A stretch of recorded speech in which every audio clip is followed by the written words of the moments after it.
Estamos colgando en este momento el último cuadro de la exposición La belleza encerrada, que es una obra de Watteau, Capitulaciones de boda en un parque. Es la última obra que se incorpora a esta exposición, que consta de 281 obras del Museo del Prado. La mayoría proceden de las colecciones reales, aunque hay también parte de adquisiciones que vienen desde el siglo XIX y dos recientes, una tabla de la oración del huerto francesa de principios del siglo XV y La joven dormida en una hamaca de Louis Barret a fines del siglo XVIII.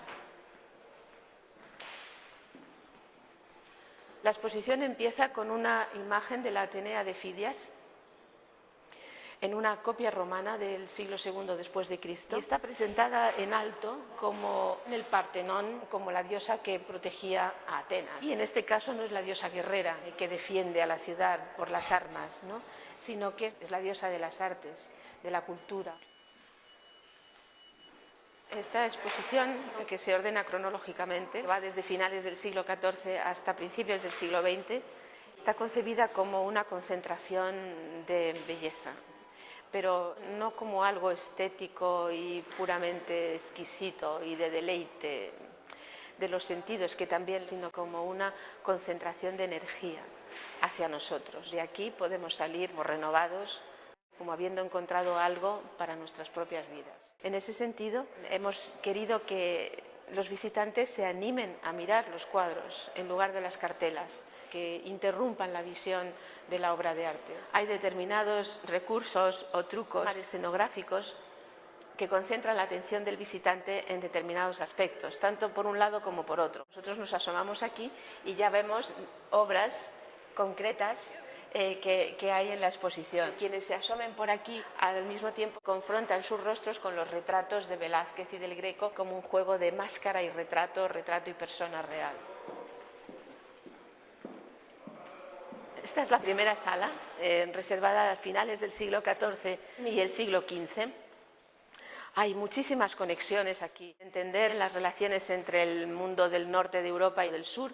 Por ejemplo, en el norte sigue vigente la arquitectura gótica, mientras que en el sur, en Italia sobre todo, aparece ya la arquitectura clásica. Tenemos a Mantegna junto a una obra del maestro de Flemal o Robert Campin. Pero me gustaría destacar la tabla central de Frangelico. Es un cuadro de altar para una iglesia florentina, puesto de la forma más semejante a como estaría en la iglesia original. El gran recuadro central en la parte alta, visible desde toda la iglesia para todos los fieles, y es la Anunciación. Y en la parte baja está la vida de la Virgen, donde el sacerdote o quien se acerque al altar mete los ojos y va viendo una por una escenas edificantes, moralizantes. Son obras muy concretas, perfectas en ese sentido, muy cerradas dentro del espacio que tiene el artista.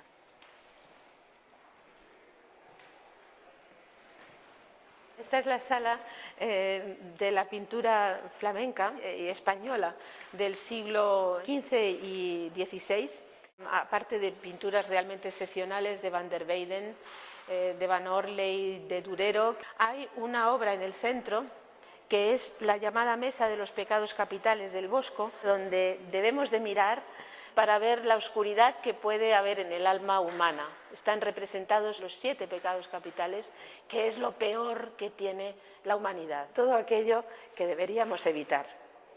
Y se presenta en esta disposición precisamente para que nos veamos sometidos a meter la cabeza y a ver el fondo profundo de nuestras almas. La sala del siglo XVI, del principio del Renacimiento, es una sala especial en la cual hay incluida una pequeña escultura de Fidias, en una interpretación de época romana del siglo I o II después de Cristo, por la importancia que estos modelos clásicos tuvieron en el desarrollo del arte, de la cultura y, en definitiva, de toda la sociedad de ese momento. Aquí vemos, por ejemplo, que esta pequeña escultura de la Venus tiene un reflejo perfecto en la figura de la hija del faraón, del cuadro de Veronés al fondo. La sala del Renacimiento se abre hacia dos posibilidades: el barroco del sur, italiano y español, y el barroco nórdico con Rubens al otro lado. Todavía hay guiños hacia el siglo XVI, uno de ellos es la pintura de Correggio en el centro, y otros son las esculturas que se atribuyen al Greco de Epimeteo y Pandora, y que son dos desnudos integrales de una belleza clásica, pero incorporando ya motivos del manierismo en el refinamiento, la exquisitez, el canon de las proporciones. La exposición va reflejando también la estructura del Museo del Prado. Una de las personalidades fundamentales del Prado es tener muchas obras de grandes artistas. Por ejemplo, hay una sala casi completamente dedicada a Rubens, ¿no?, con obras fantásticas como la serie de los sentidos o como los bocetos para pinturas de la Torre de la Parada. A continuación de Rubens tenemos una sala que es más iconográfica, está dedicada a la naturaleza muerta en el carácter de vanitas que tiene el bodegón en el siglo XVII, y por eso hay la figura de un filósofo meditando sobre la vida y sobre la muerte al fondo, o las riquezas que proporciona la tierra en el paraíso de la parte derecha, o una obra dedicada al infierno clásico con Orfeo intentando rescatar a Eurídice.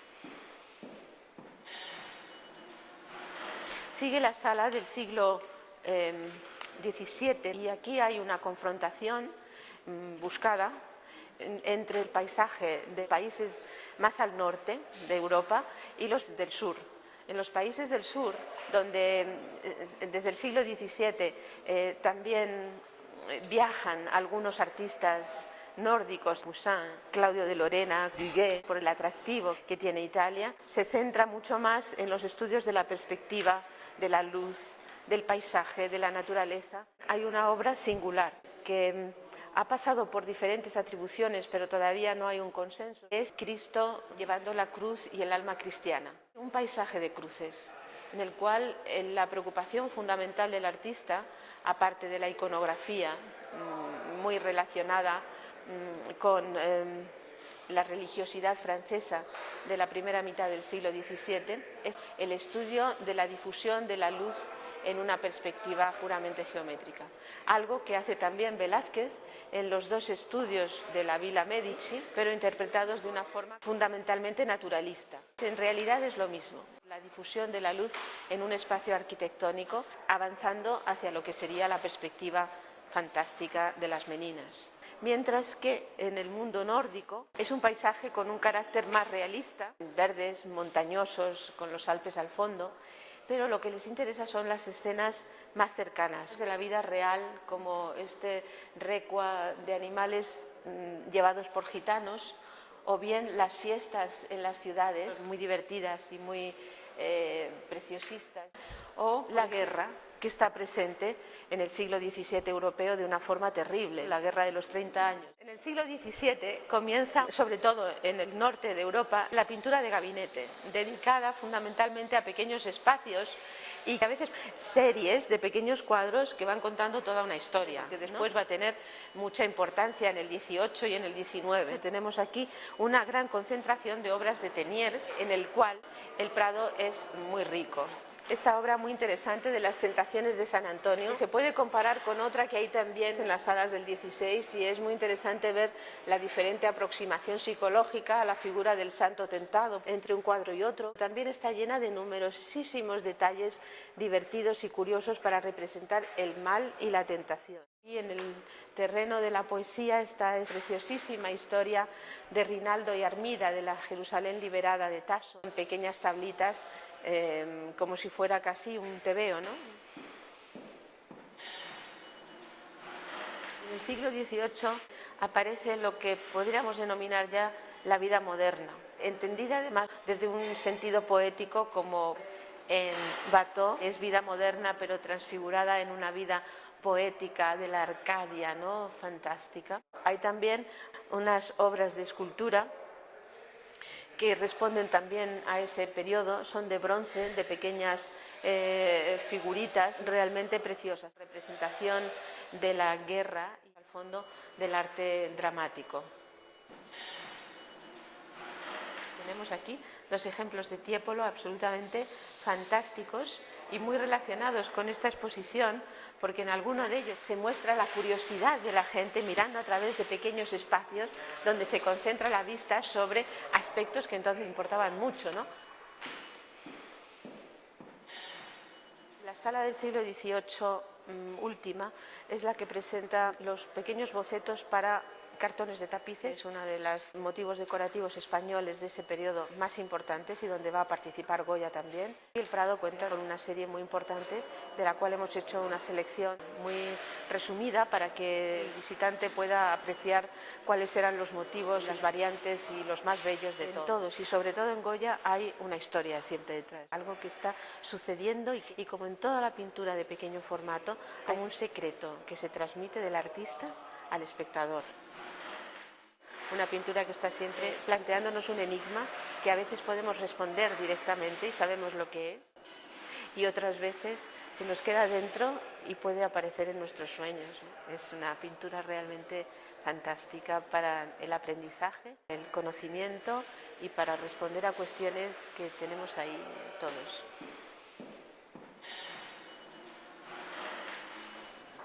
El Prado tiene una colección muy importante de pintura del siglo XIX que va desde el periodo neoclásico hasta finales del siglo, que hemos intentado hacer un resumen de toda esa pintura en muy pocas obras, desde la figura de Vicente López hasta la figura de Fortuny, y cómo entre todos ellos conforman ese panorama del arte español del siglo XIX que tiene sus raíces en la pintura del pasado, en la influencia de Goya y en el mirar hacia afuera, primero hacia el mundo italiano y luego hacia el mundo francés, para establecer realmente la identidad de la pintura española de ese periodo.